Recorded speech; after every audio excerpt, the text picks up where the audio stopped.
В редакцию наших мирнинских коллег обратились работники частной строительной компании. Они утверждают, что их обманывают, выплачивая заработную плату не в полном объеме.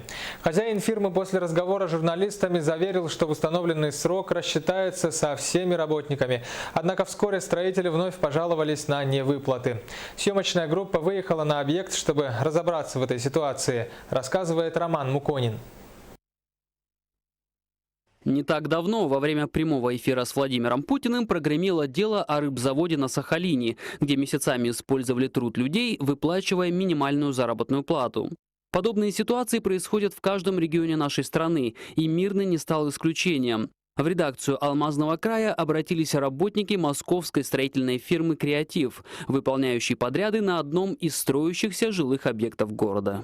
Написал заявление об увольнении, а расчет не выплатили. Заявление написал еще 26 апреля. Людей привозят на вахту в Мирный со всей России, и здесь они фактически заложники положения. Мы отправились на объект, полагая, что это единичные случаи, но нас встретили и другие работники, которым было что сказать. В течение 2 месяцев не выплачивается заработная плата. Выплачивается не полностью. То есть за 2 месяца я получил 26 тысяч. Объемы не закрываются, нам ставят палки в колеса. Также нам не выплачиваются, не в полном объеме выплачиваются пайковые. То есть какие-то дни мы сидим голодные. По словам рабочих, внутреннюю отделку они ведут не первый месяц, но объемы им не закрывают, ссылаясь на то, что они плохо работают и не вовремя сдают помещения. Многие к настоящему моменту за уже выполненные работы должны были получить по 200 тысяч рублей и более, но фирма выплатила им не более 10% от обещанной суммы. Работникам, не согласным с таким положением дел, рекомендуют уволиться и покинуть город. Директор со многим не соглашался, выражая готовность предоставить платежные документы. Значит, что касается вот этих ребят, которые стоят. Ребята работают, приехали к нам 2 месяца назад. Примерно месяц они выполняли черновые работы.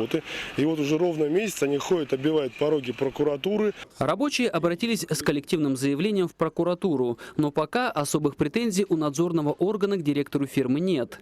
Договоры с работниками юридически корректны. Им обязуются выплачивать минимальный размер оплаты труда. А вот остальные деньги за сдельный труд. А значит, кто сколько выполнил и заработал, фактически определяет руководитель. В договоре установили, то есть работники и работодатель, значит, работодатель установил заработную плату не ниже МРОТ по региону, то есть по Москве. Указанная сумма, она выплачивается. У нас в законодательстве четкое требование, что заработная плата не должна быть ниже МРОТ регионального. Вот, она выплачивается. Может быть, с нарушением срока, но она выплачивается. Работа вообще сдельная по этому договору. По объему выполненных работ. Работники полагают, что они выполнили один объем работ с таким-то качеством, работодатель считает иначе. Вот у них вот здесь вот возникли, будем так говорить, серьезное недопонимание. Ну, по результатам проверки мы уже определимся с выводами. Конечно, можно сослаться на юридическую неграмотность работников, но пострадавшие подписали стандартный договор, по которому работают многие строительные фирмы, и проблем со стороны работодателя никто не ждет. А если законы позволяют нанять человека и не заплатить, то может быть что-то не так в самих законах? Вот и на жалобы сотрудников рыбзавода на Сахалине надзорные органы долгое время не обращали внимания, взявшись за дело только после жесткой рекомендации Путина. Но наша сторона огромная, и президента на все подобные случаи явно не хватит.